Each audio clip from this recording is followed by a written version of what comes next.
Okay, we're back. We're live. We're ThinkTech Talks, talking about community matters because it does. Absolutely. And that's Steve Petranik. He's the editor of Hawaii Business Magazine, one of a great friend of ThinkTech and a supporter. And he's going to be the moderator of a very important program that we're doing next week on May 21st, 2014 at Lani Akea, the Richard Street Downtown Women's Y, on Finding Our Future in Kaka'ako. The full title is Finally Finding Our Future in Kaka'ako, Right. because we want to have a historical context on this. It's not the first time we've been looking to find our future in Kakaako. No, but it's the future is finally unfolding at a fast pace now. Too fast for some people. Finally, we've been waiting so long, and suddenly, no, we got to slow down. So there's never a perfect solution. But that's one of the interesting points about this. Kakaako was dormant from the time before HCDA was formed, because it was dormant, Right. because nothing was happening. And there was no market. There was nobody doing anything there. So HCDA is formed, and then it stays dormant. And they put in, really minimal infrastructure, and nothing much happened. And the market was, stayed flat for how many, like 30 years already. Well, I was telling you that I worked in Kakaako for 3 decades almost. The Advertiser and the Star Bulletin, Sure. one at the old newspaper building, the other at Restaurant Row. And yes, you could get, it was great for parking and things like that because it wasn't going at all. You could find a good mechanic down there easily. Now things are changing. It's whenever you're down there, something new is popping up. Yeah, and your comment a minute ago really touches me. Is that nothing was happening. Now that something is happening, and people saying, wait, we liked it when it was moving slowly. We don't like all the speed. But the question I put to you, Steve, is why? Why, all of a sudden, after 30 years of quiescence? Why all of a sudden this speed? What has happened? Well, I think it's the main reason. If you were looking at one, it's the overall economy. It forces outside of our control.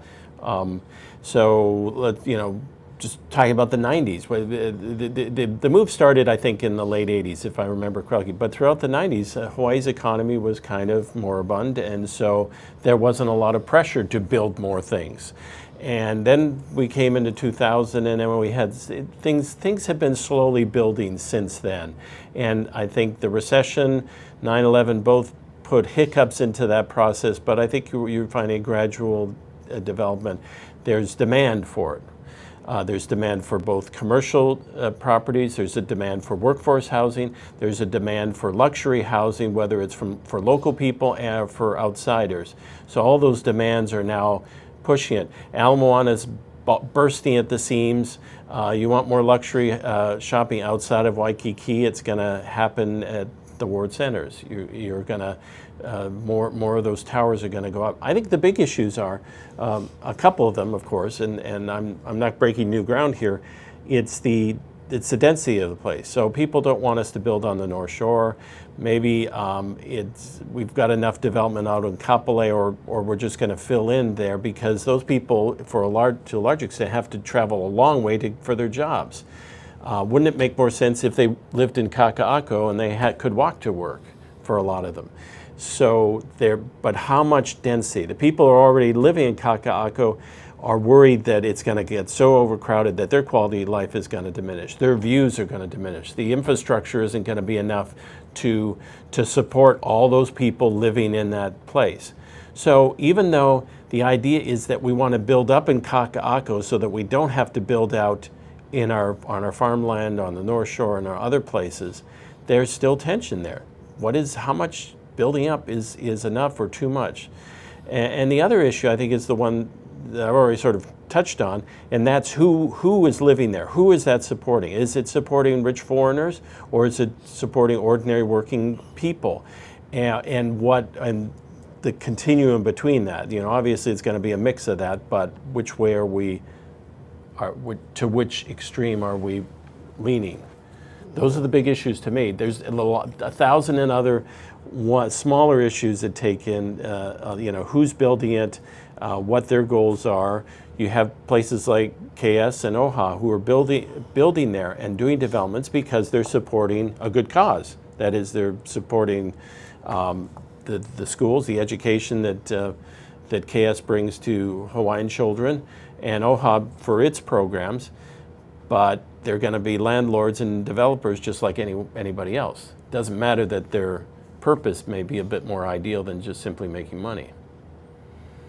You've identified about 25 issues here, but let me reel it back and give you some of my historic reactions. Okay. Historic reactions. I think I was born in about 2001. So I actually developed a consciousness about this, and I remember going down to a tent on the site of the medical school when they were breaking ground. It was around 2000, 2001. And it was just extraordinary that so many people were supporting a medical school at such a crazy site. What's this? In the middle of, Kakaako, you can put it there. But he was determined. That's Ed Cadman, a man of great determination. And he had a vision. He had a complete vision for how it was going to work. And he looked out the window of the offices of HCDA, which were then in 677 Elm 1, and he said, "Behold, a pharma campus, big pharma campus. I am going to bring them here." He was buddy with Ben Caetano, and Ben Caetano made it happen. Linda Lingle, I think, she was not so pleased that Ben was getting credit for this, and so she never really endorsed the project as much as if she had done it herself. So they built a medical school, and there were troubles and financial troubles there in the early days. And there was this research building, that was fits and starts, and then there was this big parking lot C building, which Tony Ching, has got plans for. And it was, the idea that Cadman had to make a big pharma campus gradually slipped off the side. From the tech point of view, great idea. And, a big pharma campus around a medical school, that's fabulous. With a big research center, that's fabulous. But, Ed Cadman got sick. He had to step down as dean. All of that momentum, slowed down. Then enter the A&B project. You remember that? The A&B project was, I think, 2 or 3 towers, sort of, toward Point Panic in that direction. And they're going to sell out fee simple, which troubled a lot of people. And the surfers, I think it was called Save Our Surf, they emerged and they fought it tooth and nail. And Calvin Say was with them. All of that led to that bill, the bill that OHA is trying to undo, that zoned Kakaako Makai as no residential development beyond a certain minimal limit, making it impossible to build a condo there. He did that about 2005. And I was interviewed by your Beverly Kramer for an article in Hawaii Business in there. Which I have right here. Is that right? Yeah. And she quoted me to say that I could see the tumbleweed. See the tumbleweed blowing down in Lalo Street. That was one of my favorite quotes. I pulled that one out. Because nothing was happening. When Ted Lieu, that is, working for Linda Lingle, what was he, D-Bed at the time, was frustrated, and he couldn't build the A&B project. A&B backed out. They backed out, by the way, on my radio show. It was very interesting. Stan Kuriyama, the CEO, came down, made this big announcement on HPR and ThinkTech Hawaii, saying that he was backing out. Well, Ted was not happy about that. And my perception of it was that he was going to stop all progress in Kakaako. Okay, you guys don't want to do that, we'll do nothing. Wow. And it all went to tumbleweed for quite some time. There was talk about KS doing 677 right next to 677 and build something called the Asia Pacific Innovation Center. I remember that. Jay Scheidler changed the name of the waterfront property after he bought it to the something Innovation Center. Everybody was going to do innovation. It was going to be a tech center, but that didn't happen. None of that happened. The KS project didn't go anywhere, even though they had models and they were apparently serious. And Jay Scheidler couldn't find a lot of tenants in the waterfront office building. So it was tumbleweed. What was interesting is in 2005, when all these projects were coming up, or at least in the formation, we, ThinkTech, did a kaka'ako program, like the one on May 21st. We brought all the players in. We had the medical school, because Ed Cadman was in favor of all this. I don't think he was a dean anymore, but he was there. And we brought in KS, we brought in HCDA, we brought in the construction company, global construction company, they're going to do it. We brought in the finance guy, the Cancer Research Center, all these projects, and they all sat at a table, and it was like, wow, they're going to do all the things they say. And who's going to be first? You know, it was a race with the Oklahoma land rush, the Kakaako land rush. They were all going to do this. None of those things got done, with the sole and minimal exception of the Cancer Research Center, which got to be scaled down. And Carl Vogel, who was the director of the Cancer Research Center, lost his job as director, and all that sort of deflated into a much smaller cancer center, which the one recently completed. Right. But suffice to say, when we say finally finding our future in Kaka'ako, we are talking about a long and torturous route. Yes. Well, my memories go back to the late 80s, and when they started tearing up and putting in some of the infrastructure that they were putting in. I remember South Street being torn up for years and years, and they're putting it in because there was going to be all these new developments coming in, and they finished the construction. But now. So some people, careful what you wish for, because those things are starting to happen now. And so many of the things, they're not necessarily the plans that they had 15, 20 years ago. Yeah. A lot of them are very new and different, but things are happening now. So vectors and factors, you know, you say the market. I think it's really important that the market, ergo the economy, ergo the appeal, the attractiveness of this kind of product to people offshore, you know, maybe in China. I think the Chinese will be a substantial feature of the condo market in Kakaako. Right. That may or may not be a good thing. But, you know, so the pressures build. And then Neil Abercrombie. Enter Neil Abercrombie with his vision, if you will. The Lewis Mumford vision of the city. Yeah. Okay. Yeah. Lewis Mumford, 1870? No, 1930s and 40s. He came to Honolulu. He was actually invited here. I can't remember if it was the Outdoor Circle or who it was. Maybe it was the City Parks Department. That my memory is now that it was the city's Parks Department. They said, Lewis Mumford, you know, one of the foremost urban thinkers in America of the time, please come and tell us what we should do with Honolulu. And he saw this beautiful place, and completely wasted, he thought. Badly planned, shabby. I think he likened Honolulu to a woman, and the woman was down on her luck a bit, didn't dress so well, you know, kind of, you know, I'm sorry for the sexist imagery, but this is Mumford's. The woman, maybe her hair was messy and everything, but she was a real beauty, but had really let herself go to pot, so to speak. Has that changed? Well, I'm a glass half full kind of guy. I like Honolulu, but you know, you obviously are not happy with what the governor has. Well, no, I think what happened. I remember when we had another program. We had a program up at the Plaza Club about Kaka'ako. Maybe two of them. You've in had the past several. 4 or 5 years. Yeah. You were there. You've been trying to drive this conversation for years. And I had a German Shepherd dog. I took my German Shepherd dog every weekend, Saturday and Sunday, just to check up on things. I took pictures of every phase of the construction of the medical school. I walked around there every weekend.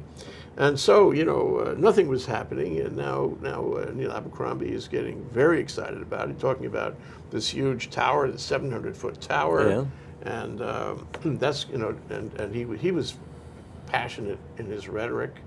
His wife, Nancy, was talking about rooftop gardens. That was her thing, and I remember he came and gave a speech in front of our Plaza Club luncheon one time, and she came up to him while he was speaking, right in the middle of the sentence, and she whispered into his ear, and then he said, "Yeah, don't forget the rooftop gardens." But I mean, you know, he sees this, and rightly so, as a you know, a vacuum in a place where something should happen.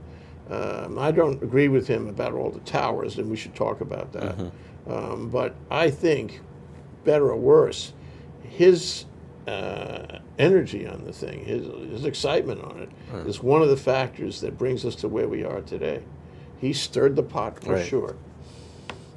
Well, at different times in my life, I've lived in urban jungles and I've lived in more suburban settings. There is a great deal to be said about a lot of people in a small space, and a lot of young people like this dynamic of a high density place with things to do and places to go, and just the fact that there's lots of people. Remember there was a famous Londoner who said, in a city of 8 million people, I can find 5 or 6 friends, and I'm really happy with that.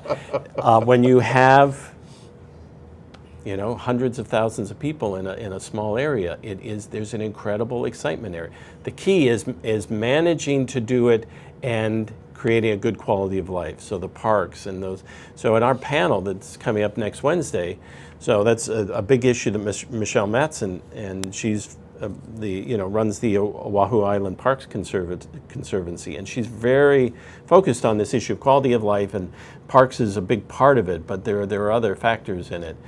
The quality of life in an urban setting, there's a huge discussion there, and it's hard to get it right. You've been talking about quality. What's the book that you were mentioning about quality of life in an urban setting? Happy City. Happy City. Yeah, I downloaded it from my Kindle, and it's really easy, good reading. It's really exciting. And what it talks about is don't get stuck in the past. Got to reinvent it with everything we know and make it different and make it, just perfect. It's not only reinventing our city; it's reinventing the idea of a city. Why do you want a city? What does a city do for you? You want to have the nicest possible time on the planet. So the city should help you do that. And so the definition of the city, what it gives to you, what it takes from you, it's all up for grabs now. And we have the opportunity to do it. What's interesting is, when people talk, including me, about, quality, a quality city experience, we're usually talking about places that have grown organically. If I tell you about Greenwich Village, a great place to spend time, that's organic. It goes back hundreds of years. The same thing in South Street Seaport. It's not Greenwich Village, but it's in New York. And in Boston, on the docks there, I forget what you call that neighborhood. All the restaurants. South Street something. And then in Washington is a place in Washington D.C. Like this. It's where all the old houses are, and there's a university nearby. I'll come with the name. But the point is that all these places are organic. They're historic. They started, before the revolution, and they got to be what they are by the sheer dint of hundreds of years of trying to get it right, and they got it right. We have a different experience altogether. We start from greenfield. Right, essentially. which is dangerous. Jane Jacobs, Life or Death of Great American Cities. She lived in New York City. I remember that. Yeah. And the things that she talked about, small blocks, so that people, when they're walking, can take different routes to a location, whether they're going to the store or they're going to work, whatever. That includes vibrancy, different types of people, low income, high income, all kinds of things. Not only is it good for quality of life, it's great for the economy. There's so many of those factors. She left New York City because of her anger about freeways cutting up neighborhoods, and so moved to Toronto, which still preserved the neighborhoods, especially in the city. You can easily live in the city and have a good quality of life. In fact, many people want to live in the city. One of the key issues for Kakaako specifically, and Joe Ferraro mentioned that to us this morning, was about the Mauka-Makai connection. So if you think of disconnection, as the case may be. Yeah. So you think, what are the main arteries streets running through Kaka'ako? They run from Ewa to Diamond Head rather than from Mauka-Makai. So you said the main one, of course, is Ala Moana Boulevard. So that's a 3-lane road that becomes a barrier, a dividing line between important parts of Kaka'ako. How do you bridge that? That's key to quality of life, because the parks, the recreation is largely going to be on that Makai side of Ala Moana. There are other things like the medical school, but connecting those two parts is going to be important to the quality of life in that neighborhood. Well, this is so exciting. It's like there is a possibility we'll have new concepts at play, new ideas that we haven't had before, a neighborhood that really truly reflects our collective thinking. It gives me a headache because I have to take a break now. That's Steve Petranik. He's the editor of Hawaii Business. We're doing community matters because it does. And we're talking about finding our future in Kakaako, which is a program Steve is going to be the moderator of at Laniakea next week on May 21. We'll be right back after the short break. I'm Hong Jiang, host for Asia in Review on Tuesdays. And I'm David Day, host for Asian Review on Thursdays. Both of us broadcast our respective shows at 4 p.m. And my topics tend to deal with questions related to environment, culture, history, and sometimes human rights. And my shows tend to be on international business, foreign policy, geopolitics, and national security. And you can watch our shows live on the ThinkTech website at thinktechhawaii.com. And you can also watch us on YouTube or Olalo. So come join us on Thursdays at 4 p.m. I'm David Day. And on Tuesdays at 4 p.m., I'm Hong Jiang.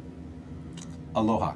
Aloha. Okay, we're back. We're live. We're at ThinkTech Talks, talking about finally finding our future in Kakaako, which is a program on May 21 at Laniakea. I'm here with Steve Petranik of Hawaii Business, and we're schmoozing about what that program means and how we got to where we are, because it's been a difficult time, and it's likely to be a difficult time going forward. Well, maybe we should, tell people about the panel. We got this incredible panel. You've got way too many good people talking about this, and so they're going to, the panel's going to cover just about every perspective. We have developers, we have architect, we have city planners, we have a state person, we have an elected politician who's representing the people who live in that neighborhood. We have an advocate for parks, we have OHAB at the table. We have, a conservative position on. You've got everybody and his brother here. This is going to be a challenge for the moderator. Well, but it's hard not to. It's a huge topic. Well, and there are a lot of high-placed figures who are in the soup and willing to talk about it, which is good to their credit. And how could you not?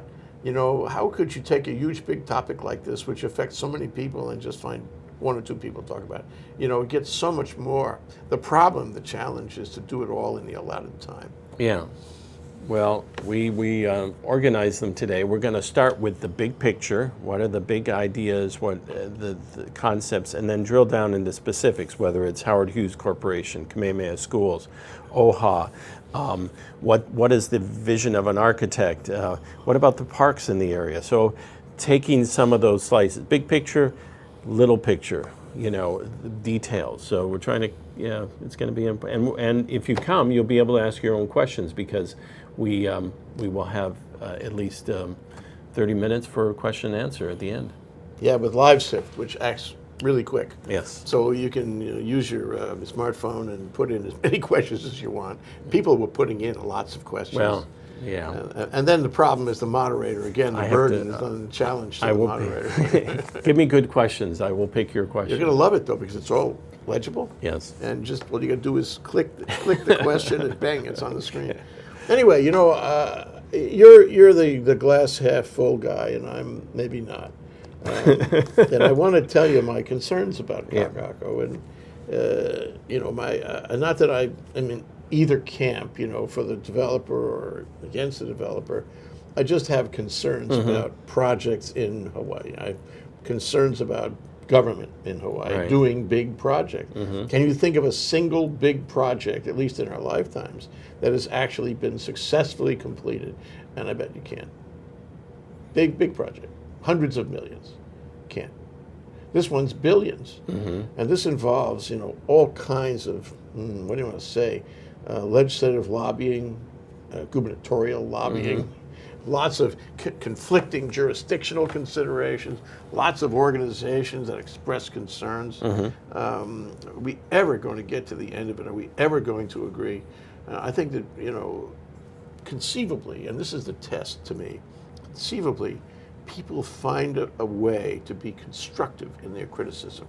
They find a basic understanding of, okay, we have concerns and we disagree with this and that, but we're on the same page. We want to build this the best way it can be built. We want it to be Georgetown, that was what I was thinking of, or Greenwich Village, or better, the modern Hawaii Central Place version of those places. And we're all on the same page. Instead of whatever you say is wrong because it's you saying it.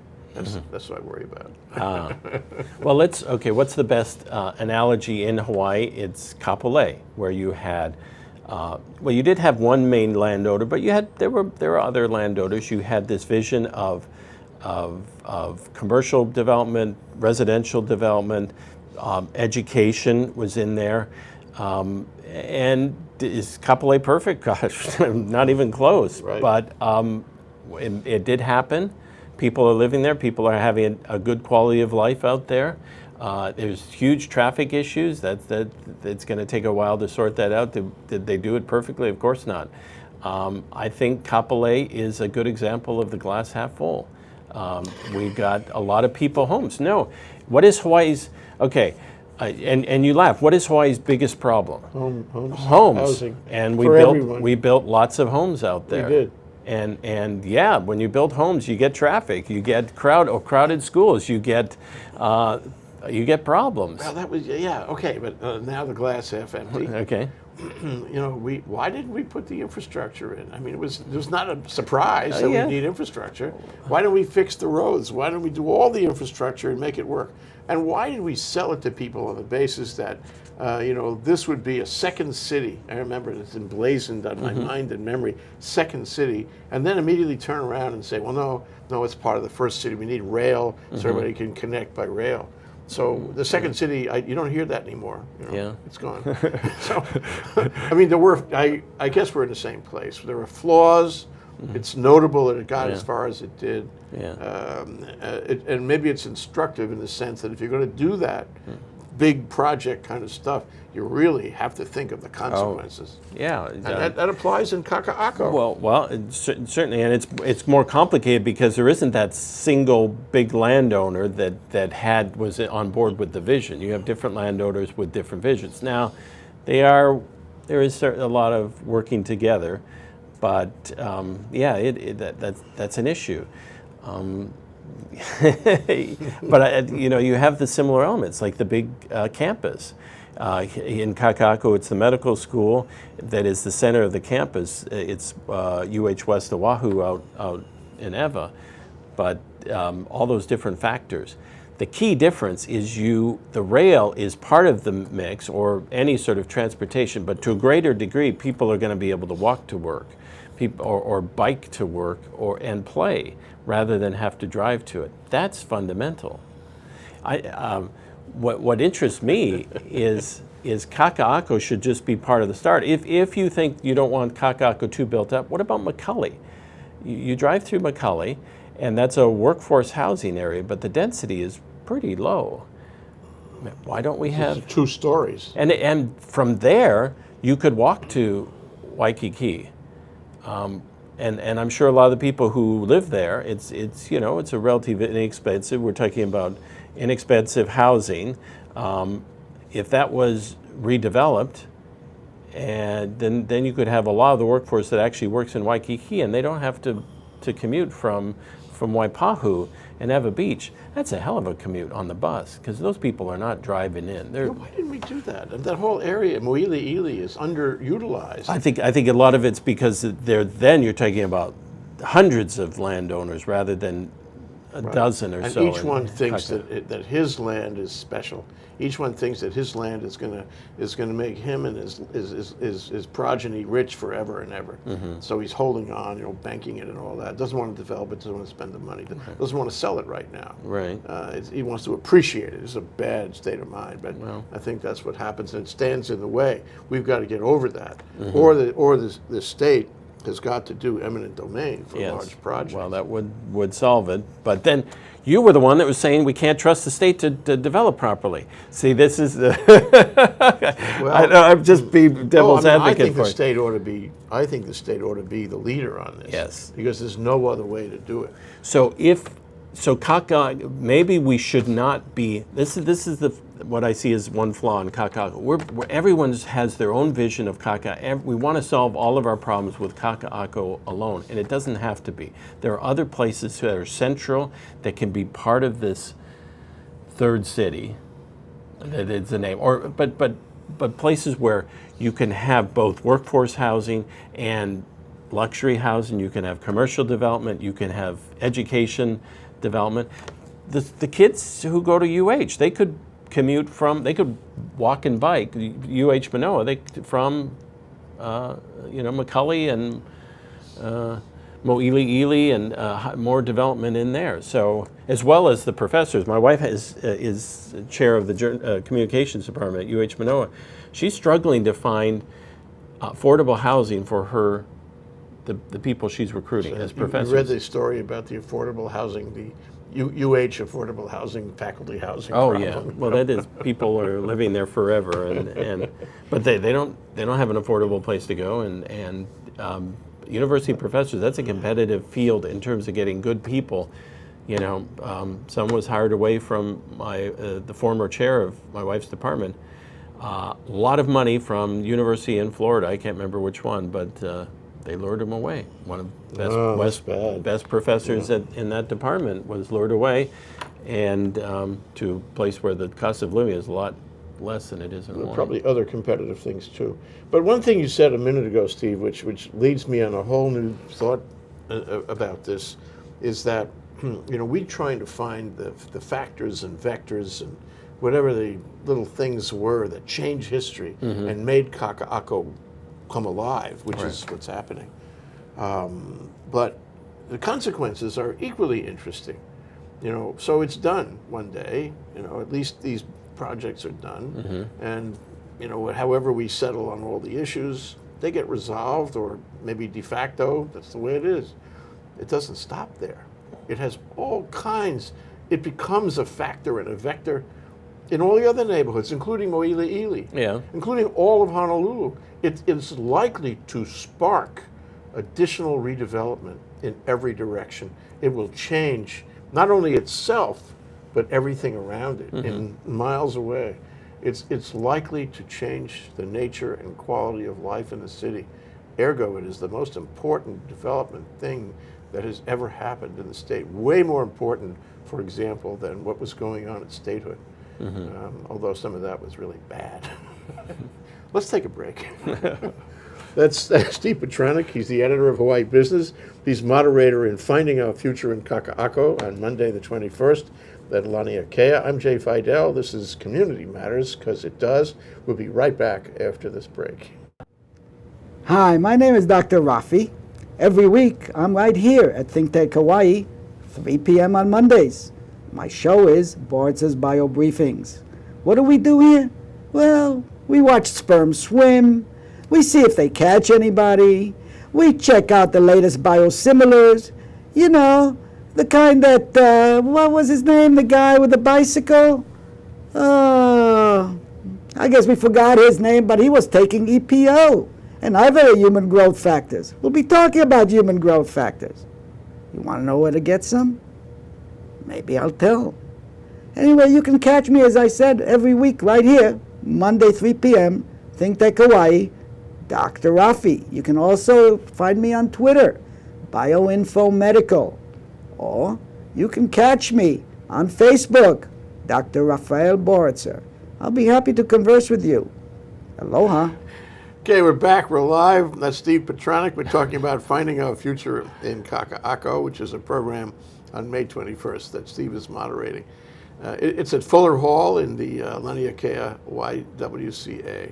Begins at 11:30 for lunch, 12 to 1:30. That's our container, is this crucible of incredible information and opinion and all kinds of political positions about what has happened, is happening, and should happen in Kakaako, and how that affects the rest. I'm so stimulated by this discussion.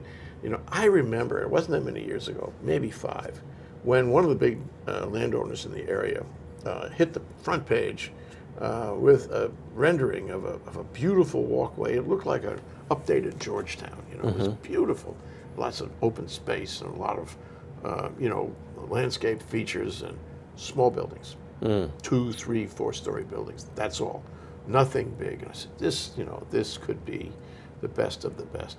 And there's plenty of room. I mean, if you, for example, doubled the height of the buildings in Mo'ili, which are 2 stories, and you made them 4 stories, you'd have double the density, okay, without really, you know, obliterating the sky or the mountains or the ocean. You know, it would be a lovely, lovely place.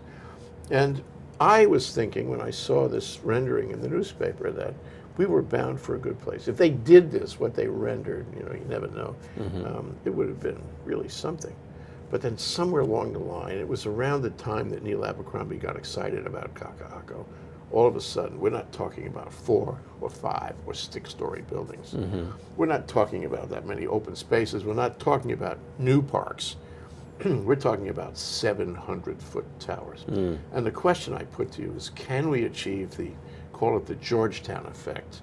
Can we achieve that effect in Kakaako and around Kakaako if we start getting into a paradigm of 700-foot towers? So let me answer your question at first with another question. Who lives in Georgetown? The elite. That's true. People who are making, you know, maybe not the 1%, but definitely the 5%. So we can't, you know, if we want to build for the 5%, maybe that's what we need to do in Kakaako. But are we building for the, you know, the 99%? It's just the cost of housing in Hawaii. It's expensive to build housing.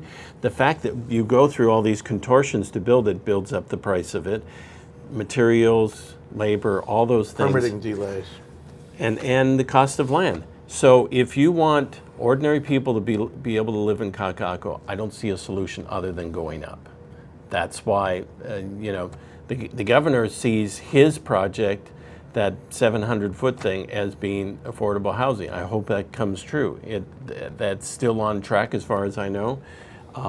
Ordinary people will be able to live there. The kind of people who are doing the jobs that are actually growing today, which is, you know, home health care aides, waiters and waitresses, people working the counter in those luxury stores. They can't afford to live in Georgetown.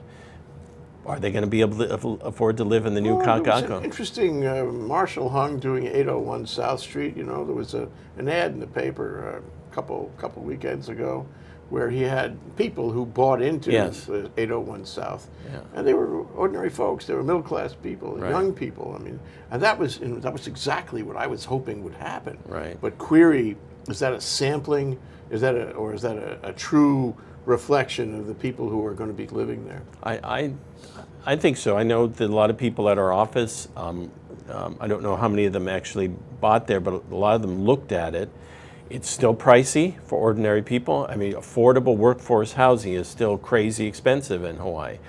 But some of those, you know, ordinary people with, you know, guy and his wife were both working, maybe with a couple of kids, that was the place for them.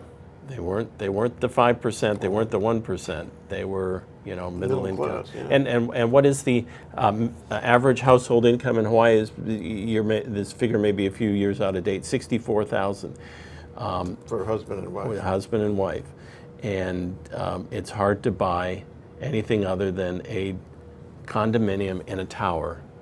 Nothing else is affordable for that kind of income. Especially near the center of the city. Right. So, I mean, if they can do this, if the affordable promise is really real, and if this is not a community of you know, corporate retreats that cost $2 million and rising, I mean, the one in the Nordstrom building there on Kapiolani, oh, that's going to be, you know, and looking down on the pup tents, on the pup tents. But if it is real, it will be fantastic. And there's a huge market of the K generation, I call them. And they're really the ones that this is all happening for, or should be happening for. They're in their 20s, They went to school. They made a decision to stay here. They have some competence. They like the place. They like each other. They like the generation. Their failure, if you want to know what it is, they don't have a political consciousness just yet. When they get organized, Steve, they're going to have a political consciousness, and they're going to be demanding. But right now, I think they go with the flow. Well, they're or not they too excited about it. or they don't see anyone giving them creating a vision that they can latch onto. Yeah. They're cynical about, and rightfully so. It's hard to get real excited about politicians in general. Maybe there's a few you can get excited about, but. Yeah. Well, maybe some will emerge. Maybe one will emerge and have the heart and the courage, and the memory. Yeah. Memory's important to actually do the job. And if that's so, I think he'll be a real, or she will be a real target. I mean, a real appealing person for this generation, which I think will determine the future of the state. The people who stay here, the ones who are creative, innovative, like to talk with each other, not crazy about money, it doesn't matter. They're completely disconnected from Waikiki and tourism. No part of that. They are, I admire them, I like them, I'm rooting for them. You are too, I'm sure. And can this be their home? That's the big rhetorical question. Right. Well, there are quality of life issues. Hawaii Business Magazine devoted its December issue to quality of life in Hawaii. We have, by many measures, the best quality of life in America. Housing is the one thing where we are 51st in the nation. There's only 50 states, and we're 51st. In terms of having the housing for the people who require in terms of by a whole bunch of measures, whether it's the cost of housing, whether it's how many people are crammed into each house, how much square footage per person, and those measures were really at the bottom. So kaka'ako is part of the solution. And if we're going to persuade those people to stay, must offer them. It's got to be a huge part of the solution. And if you come here, if you give up so much in order to enjoy a better quality of life, you don't want to be spending an hour and a half on the road both ways just to live in Hawaii. What's the quality of life issue becomes ridiculous. So the problem is that will they have to work at 6 jobs? That's worse than being on the road for an hour and a half. There's a whole economic side of this conversation. Do we want the ideal kaka'ako? If we want the ideal kaka'ako, it's going to be Georgetown. It's only going to be for the rich. If we want an imperfect kaka'ako, there'll be lots of tall buildings, but people will have their own place. Well, I think that's the one that works. But then, let's get past the buildings for a minute. Okay, let's talk about, for example, what do they call it? Complete streets and parks, and grocery stores and cute restaurants. Yes. And, even the poor people go to the restaurants in Georgetown, even though they're also expensive. But that's the thing. What makes the neighborhood sing are the gathering places, the coffee houses, if you will. That's what made Greenwich Village, for sure. Right. But one of the keys to that is the variation in the commercial development. So not everything can be new and fancy. Because if everything's new and fancy, you don't have used bookstores is an old thing. I don't think there are a few used bookstores. It's a good reference. But those sort of inexpensive. So you have the inexpensive diner, you have the inexpensive coffee shop as well as the high-end one. You need to have the car mechanics there, so people can take their cars in. So. And that was one of it's Jane Jacobs again. She said you need that mix. Because if it's all high-end, that's all you're going to have. You want that vibrancy of a community that has rich people, poor people, and so on. How do you create that out of Greenfield? Well, if you leave some of that area behind. Queen Street. Queen Street, maybe. Yeah. Don't be in a rush to knock it down. Right.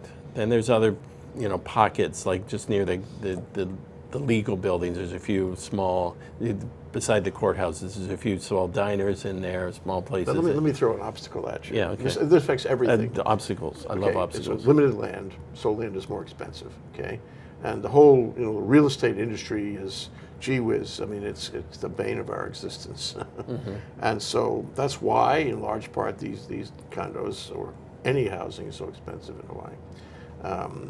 And the kids with the shops, the bookstores, the little restaurants, or the flower shops, and all those cute things, the Georgetown kinds of businesses, they got to pay rent. And the way the market works, the real estate industry works, is so I build this tall, beautiful condo. It raises the value of that land, okay, and then that is comparable to the guy next door in the bookshop. So now the guy was paying $1.50 for rent in the bookshop, and the landlord, any landlord, especially a landlord with fiduciary duty to a beneficiary somewhere, has to say, I'm sorry, $1.50 doesn't work anymore. You have to pay $30, Right. And starting right now, or you're out. And so the end of the bookshop, and what comes in instead is Palm Court, and Rodeo Drive, where all those kids that we want to do this for are squeezed out. How in the world are we going to preserve a place for them? I don't know, because you're exactly right. So it's not just greedy developers, it's altruistic developers. I mean, if you put Kamehameha schools, they are a developer, but they have a duty to fund their schools. And they got 3 campuses now, plus they're supporting all those kids with preschool stuff. Yes, there's no easy solution. So what's the solution? You're going to have to go to Mo'iliili to get your coffee if you don't have the big bucks. Well, if you make Mo'iliili into a cute neighborhood, I don't mind. Yeah. And maybe that's what'll happen, those unknown consequences. See, Jay, you want this ideal. You want the Georgetown ideal. The cheap places do not look like Georgetown. They look like Queen Street, Kakaako. They look shabby because the buildings are old. That's why they're cheap. The wiring's not up to snuff. All the parking's crappy, or just the windows, or all these sort of things. Setback, no sidewalks, no nothing. That's why they're telephone poles everywhere. That's why they're cheap. That's why you have the hole-in-the-wall diners that everyone loves. Yeah. It's cheap. It's friendly. It's not corporate. You need a blend of those. So yes, whatever happens in Kakaako, let's hope there's still those islands elsewhere nearby that we can all. So what are you seeking? I mean, this is, you really you have a sacred trust on this moderating this program. What are you seeking to extract from them? What do you want this to result in terms of a takeaway? So there's a lot of people here in power that are on your panel, and I want them to be listening to each other. They're going to be talking and pushing their message, but I want them to be hearing the other messages that are out there. That's why you brought in this incredibly diverse group.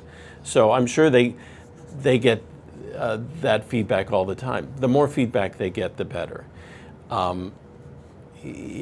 we going to get a perfect vision? No, but if we're all listening, I was hearing Race Randall. He was the Howard Hughes Corporation. The part of their message is that they're listening. They're getting feedback from the community, and they're adjusting their plans based on that feedback. Everyone should be doing that. Is everyone going to agree? Yeah. Is everyone going to agree? Are you kidding? I can't even agree with my wife. How are we going to get 10 people from Hawaii to agree? But listening, I learn a lot. I get a lot of empathy for people I might not have been empathetic towards after just sitting down with them and listening to them, hearing their perspective and everything. And a lot of times, you come to a compromise. Not all the time. Compromise is not always good. It's usually pretty good. And it's part of what we do as reporters and editors. We listen to all kinds of different people, and we synthesize an article that tries to reflect all those different perspectives.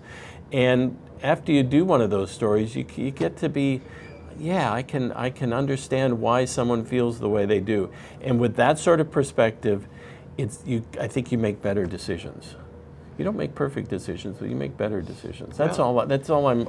I don't see. This is really important. We're I mean, all- you know, conceivably, that what you will get here is a memorable discussion where people get up and say, you know, I'm listening.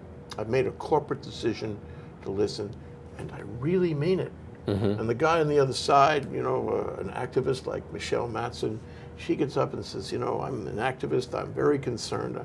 I'm always gonna, you know, be pushing you for something, but I'm going to do it in good faith, and I'm going to do it with full recognition of your circumstances. Right. And so it's a good faith thing. So Steve, if you can achieve, you know, a good faith dialogue, a new departure, if you will, in this neighborhood, where they actually say and mean that they will try to get on the same page. Yeah. That would be a great contribution. Well, and when you're listening to someone, whether say it's a developer and you're more an advocate of open spaces, quality of life, whatever, you're listening to that proposal and you're looking for openings. Oh, okay, maybe we could compromise on this piece of land, or we could make a slight shift that way, and it would.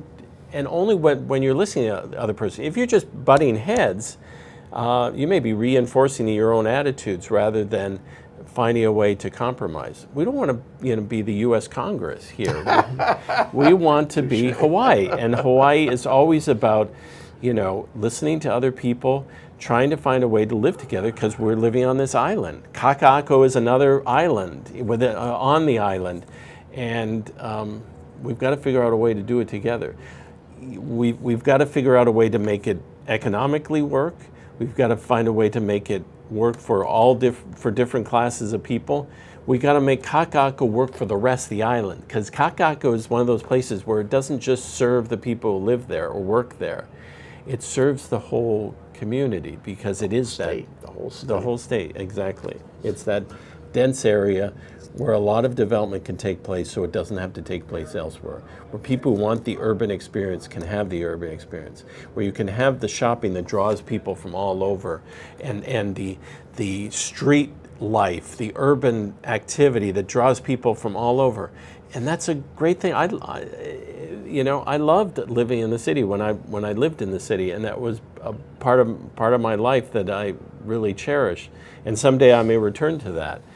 Kakaako can be that wonderful urban experience. When I went to school in NYU, Washington Square Park, I used to look through Washington Arch there and put my hands out, and I would say, you know, figuratively touching both sides of the arch, looking up Fifth Avenue, and I would say, "This is my city." Woohoo! And I want to say the same thing here, Steve. That's great. That is a vision. I love that vision. I think we're ready. We're ready to do this. Next week, May 21st at Laniakea, Finding Our Future in Kakaako, with an incredible panel. Take a look at our website, thinktechhawaii.com. Register. Come and see Steve meet all these challenges. Thank you, Steve. Thank you. Aloha. Good fun.